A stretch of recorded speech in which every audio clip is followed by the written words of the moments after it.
Hello again, everybody. This is Rocket Rick J18 coming to you from the launching pad. And today I want to talk to you about what I've been doing since the National. And I've been pretty busy. We went on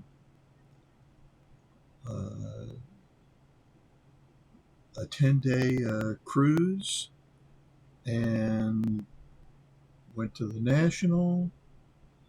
Went up to visit my daughter in Bethlehem, Pennsylvania. Went to a flea market where I got some baseball related items, which I'm going to show you. Went to a card show, which was at Westchester County Center, sometimes referred to as the East Coast National, where I met my friend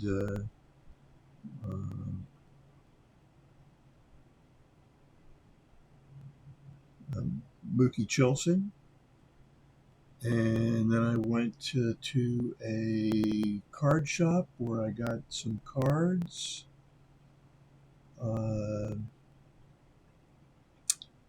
And finally,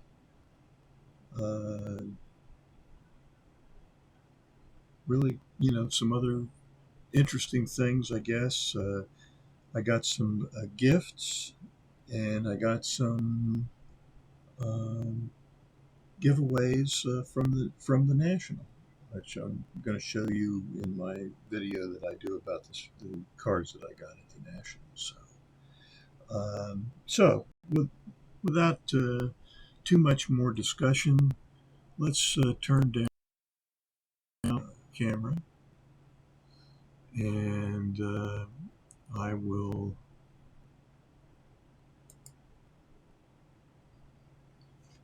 Let's. Okay, so this is a set of almost somewhere between pictures and posters. So this is these sort of posters, I guess, are about 10.5 inches by 12.5 inches, and they are giveaways that were sponsored by a Citgo oil company. Same folks that brought you the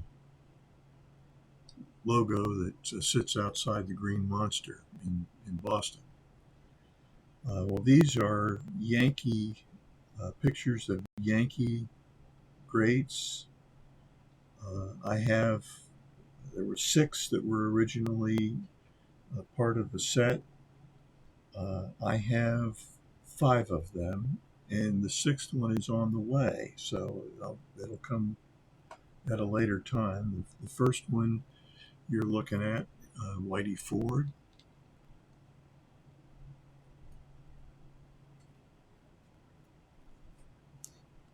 So Whitey Ford is obviously one of the Yankee greats. And another one is Phil Rizzuto, considered by many to be the greatest Yankee shortstop in history, nicknamed the Scooter.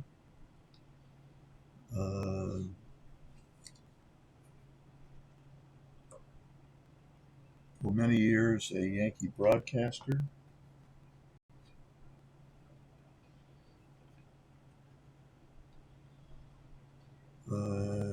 Next is one of the great Yankee managers of all time, which I think would have to include Miller Huggins, would have to include Joe McCarthy, and of course Casey Stengel.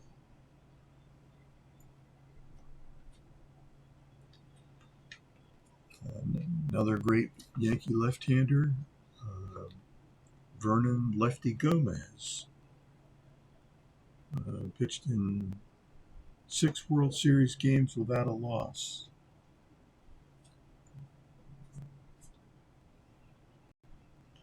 And finally, there's Babe Ruth. His name really doesn't need a summary of all his many great statistics. I will mention that the 6th of these posters is Lou Gehrig's. The cost of these is about roughly $30. The value of them. The cost of the 5 was $3, and the 6th one I got for just over $8. So the next pickup that I got at this flea market in Bucks County, Pennsylvania, was this 1983 New York Yankees yearbook. And you can see that even in 1983, the cost of the yearbooks, they were pretty inexpensive for $3. Well, now they're like 20, 25, maybe even $30. So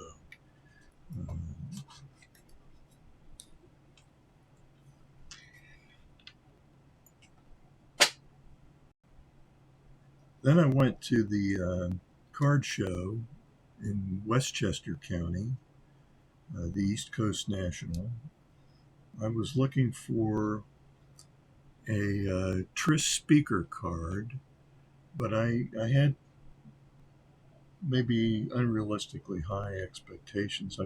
They had some T206s, had a T205. I would have considered either one of those, but the best that offer I could get was for $900, and I only had $800. So he didn't want to come down, and I didn't want to go up, and so I didn't buy one. And I probably end up paying more than $800 before everything's over with. But I'll get the one I want, and it'll look halfway decent, I hope. So the only acquisition I got was at Brian Roth's table, and I had already picked up some months ago the 84 Fleer Update Doc Gooden, which is one of the Mike Payne 300 great cards. And at the National, I had picked up another one, the Kirby Puckett. And so the only one that I had left to get was Roger Clemens. And I got one at Brian Roth, and he made me a really great deal.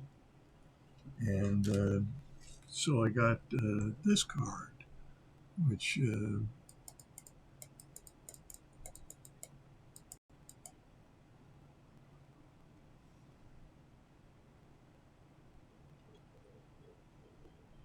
I think is in pretty good shape. There's a little glare on the card right down here in this corner, but the corner is square. I can assure you. And the back looks as good as the front. And so Brian offered it to me for considerably less money than I thought I was going to have to pay. And so I didn't even negotiate with him. I just said, I'll take it. And so that's the thank you, Brian. And if you Watch Brian is on YouTube. He's a content creator. He's a Hank Greenberg collector. Uh, and he has a wonderful Greenberg collection. And let's see, I can safely say that so his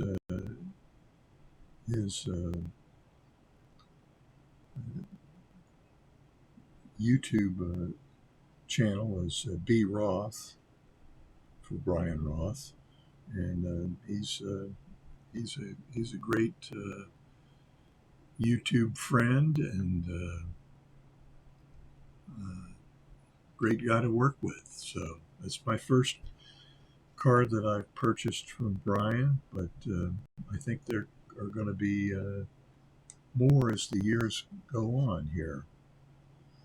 So then, in addition to the one pickup I got at Westchester that I bought, I also got a couple of pickups from Mookie Chillson, and they're gifts, really. I mean, one of them is this Topps card in the 1952 Topps style. It pictures Jackie as a in his Montreal uniform, which was his minor league uniform. That's in the Dodger organization.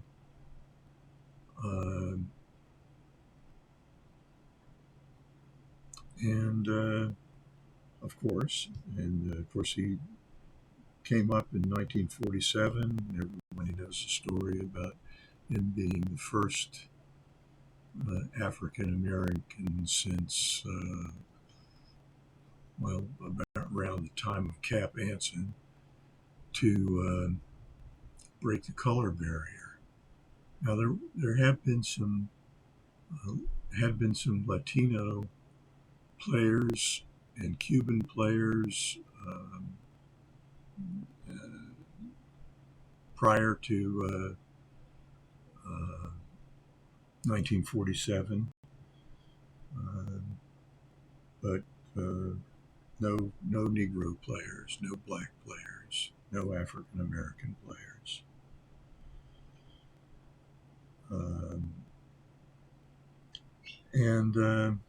So that's the this was a pretty cool looking card. It was issued in 2012.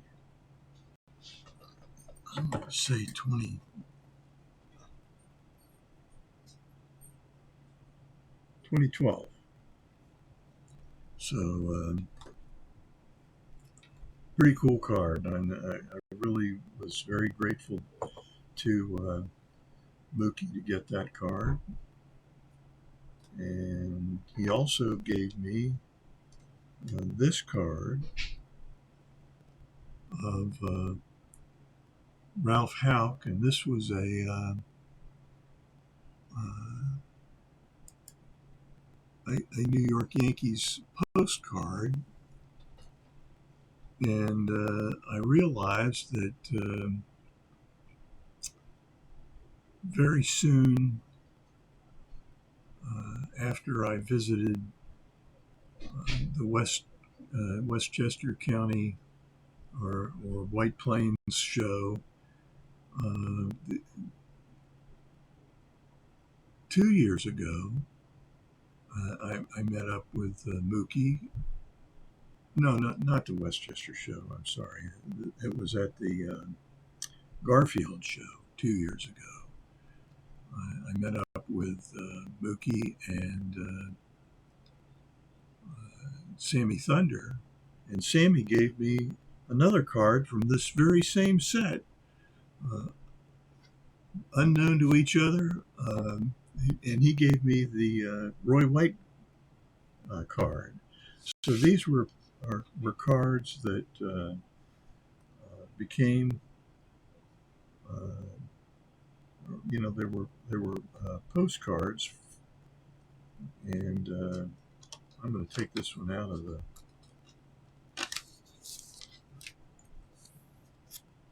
sleeve so I can show you the back.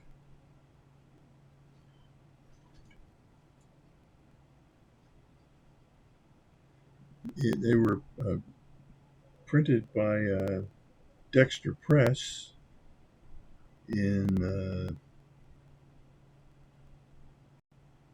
West Nyack, New York, which is very nearby Westchester County, oddly enough.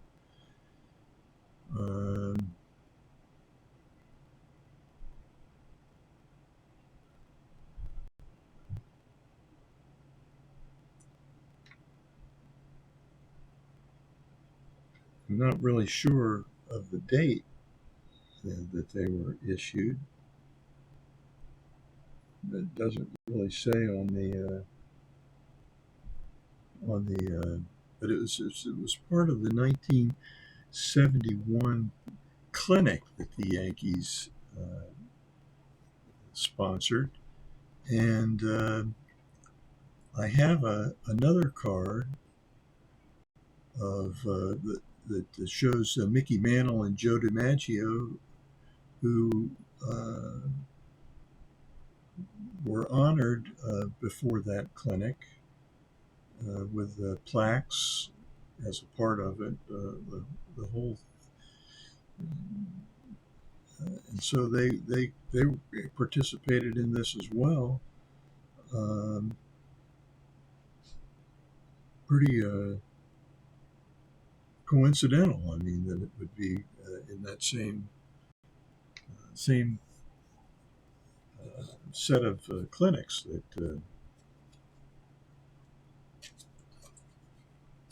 they didn't they were I think Mickey Mantle was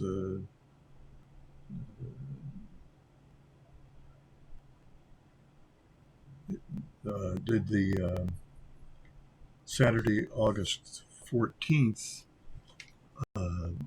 show clinic, and was before a game with Oakland.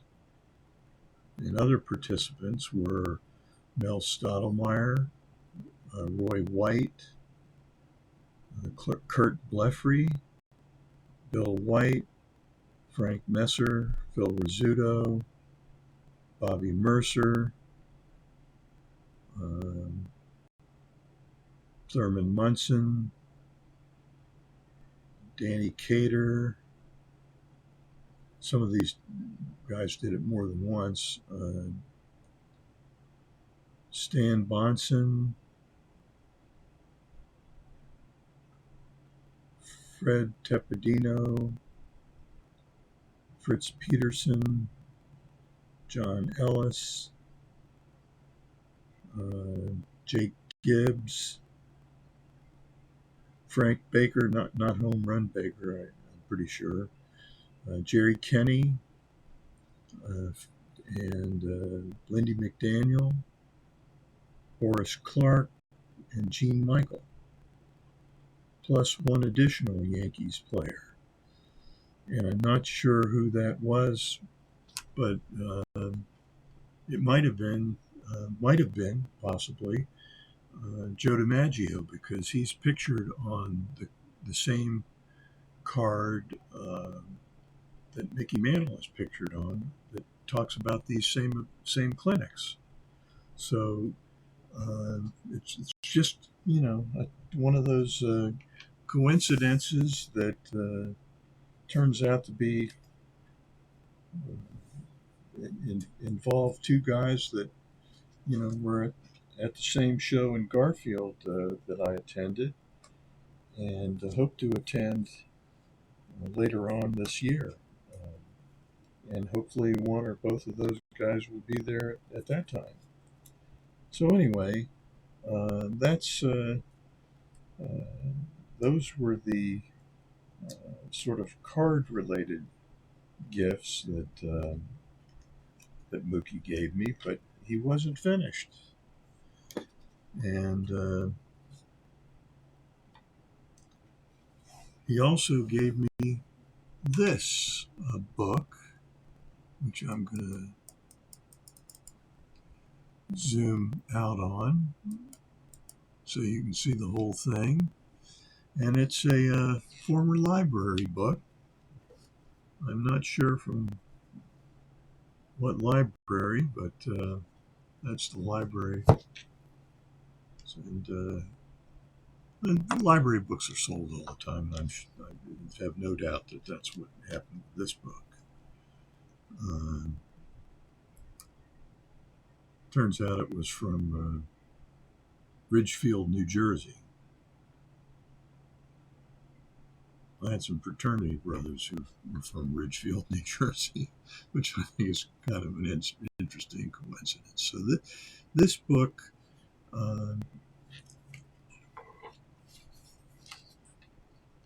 was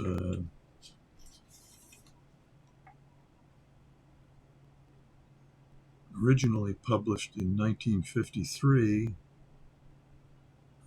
This is from the sixth printing in June of 1959.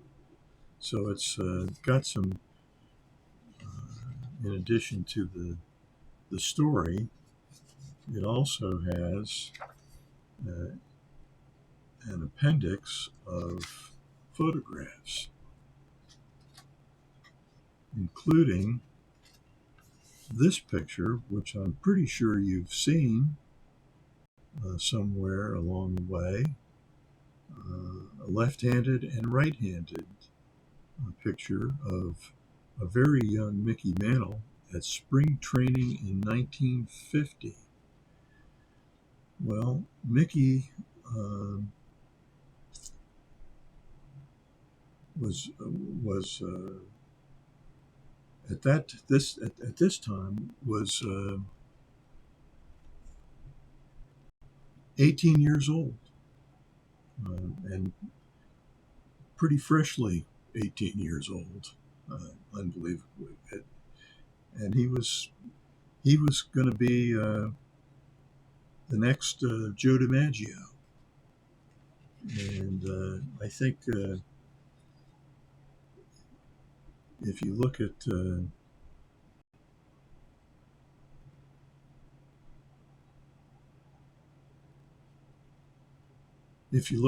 Mickey's numbers and his career, I think it's safe to say that he might have edged out the Yankee Clipper in terms of his statistics. Joe won 9 championships and 10 AL pennants in his career, surpassed only by Yogi Berra. And Mickey won 12 pennants and 7 championships. He holds the all-time records for home runs in the World Series, and many other records as well. He retired when he retired at the end of the 19. Well, he retired in spring training of 1969. He didn't participate in the 1969 season, and he just had so many records. And Joe had many records also, but his biggest achievement, of course, is probably not an official record of baseball, but he's obviously hit in 1941 in 56 consecutive games. But maybe not as many people know that in the minor leagues with the San Francisco Seals, he had a 61 consecutive game hitting streak. So it wasn't the first time that he did that. And of course, here's Mickey with Hank Bauer and Gene Woodling. Um, Another spring training photo. Here he is with Vic Raschi and Yogi Berra. And I can't really tell you who the other player is, but might be Gene Woodling, maybe. I'm not sure. So here's Mickey with the SO Standard Oil Company. It's actually just the Standard Oil Company. SO obviously is the made up word that comes out of Standard Oil, SO. So he's meeting with some boys who had received scholarships from Standard Oil. Now here's Mickey with Ted Williams.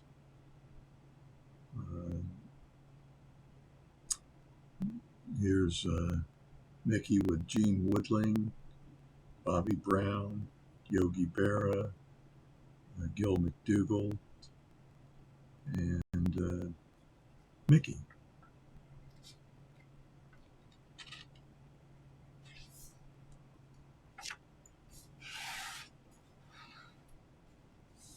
Here's Mickey batting against Bob Feller. Those of you who are familiar with Mickey's 1956 Topps card will recognize this photo, which is, or one exactly, almost exactly like it, anyway.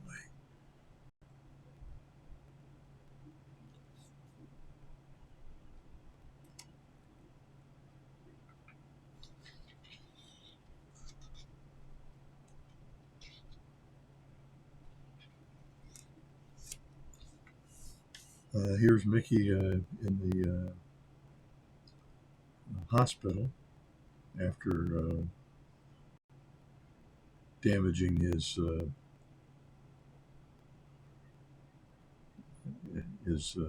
right knee. I mean, he tore two ligaments in that knee, and really was hobbled for the rest of his career. That happened in the World Series in 1951. And he regularly taped that leg and the other one, which he hurt later on as well, from his ankle to his thigh, his upper thigh. So he says, I was twice as miserable as I look. Here's Mickey's dad, Mutt, watching the Game 3 of the World Series, 51 World Series, in the hospital. Here's Mickey pictured with his brothers, Ray and Roy. They were twins. They played a football game for Commerce High School, from which Mickey had graduated in 1949. Here's Mickey pictured with his wife, Merlin.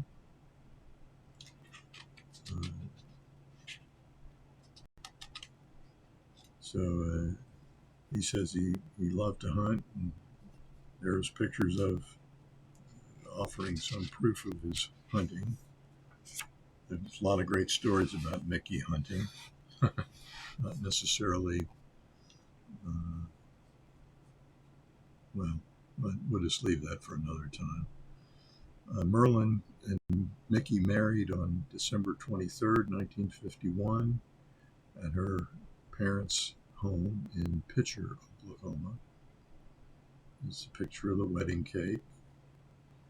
Here's a picture of the Yankees celebrating after winning the World Series in 1952. And that's Bob Kuzava and Gene Woodling with Mickey.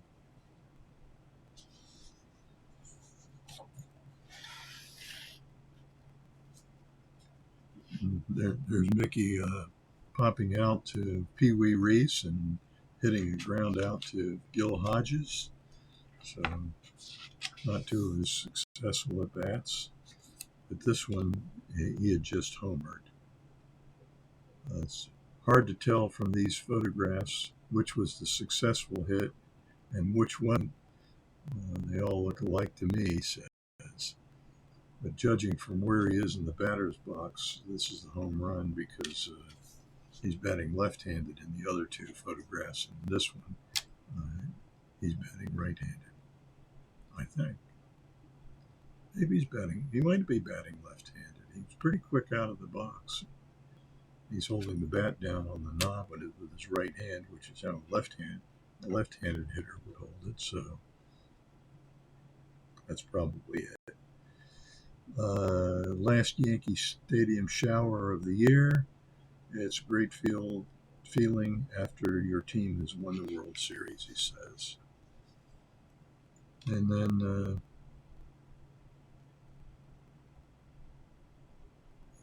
that's Mickey's mother. Last picture before taking off for Commerce.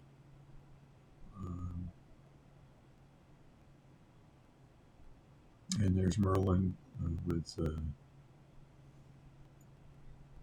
her sister, Patty Johnson.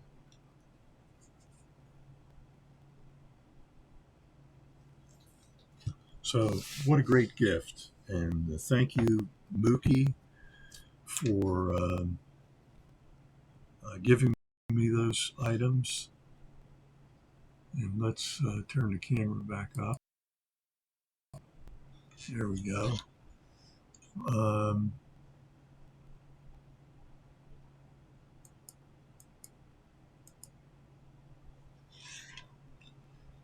I really appreciate it. And Mookie's, of course, can be found on YouTube at Mookie Chillson. He's a regular guest on other shows, and or has participated, I think, in several. But I don't think he participates except in the chats. So and he doesn't appear live in on his channel. So if you haven't met Mookie in person, you probably don't know what he looks like. Well, he's a very handsome Irishman. I can assure you of that. So thanks to Mookie and B. Roth. If you haven't seen their channels, certainly check them out. And they're great YouTubers. Both Mets fans, and Mookie is all things Mets, and so I have a gift here to send to Mookie somewhere. I'm not going to show it because I don't want Mookie to see it. But anyway, suffice it to say, it's Mets related. So I'm sure he'll enjoy it for a small token of my appreciation for everything that he has done and who he is. Both Mookie and Sammy are great guys, really great guys. And of course, Brian Roth is great too. So I recommend all three of those channels, and I hope to see all three of those guys at future, maybe as soon as the Philly show. So Well, anyway, that's it for me, and I wish that I had had more things to show you, but I only bought one card at. Well, wait a minute. I do have some more things to show you. This was the third thing that I did. Uh, was I went to a local card shop in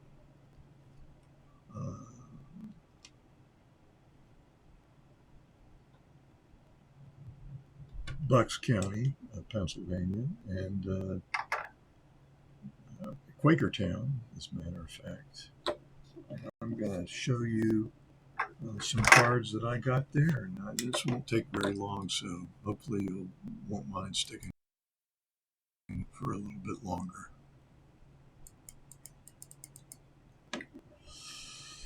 So I got these two cards.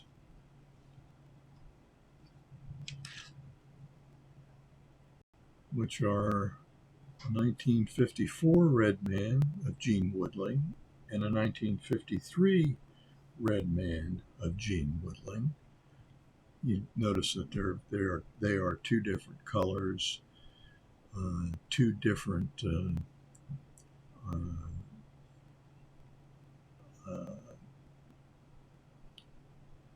two different years. I guess is what I meant to say. Two different bios, talking about the prior year. Just and I wanted to get these two because I wanted to demonstrate, to show that some differences between them, and I hope to collect more of these in the future. I also picked up this card of Gil McDougall, also from the 1953 series, and the way that the way that the Red Man cards were issued, they're American League. Was various players from the American League, and an equal number of those players from the National League. And here is a National League player, Roy Campanella, from the 53 series. And finally, another National League player in the 1955 series, and that's Gil Hodges, as it says, in a SGC 4 flip. And these are beautiful cards. They really are gorgeous. And if you don't have any, I don't know if you saw the prices, which I got for a little less than these, but here's a beautiful card of one of the Dodger greats, and it was priced at $60, and I got it for $54. So you can get these cards, and that's with tabs. So they often come without tabs because kids tore the tabs off and sent them in to get prizes, including, let's see, you can get a big league style baseball cap plus 50 beautiful full color pictures of the Red Man 1955 Major League All-Stars. So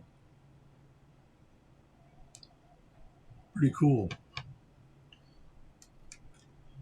So that's what I have to show you, and with that,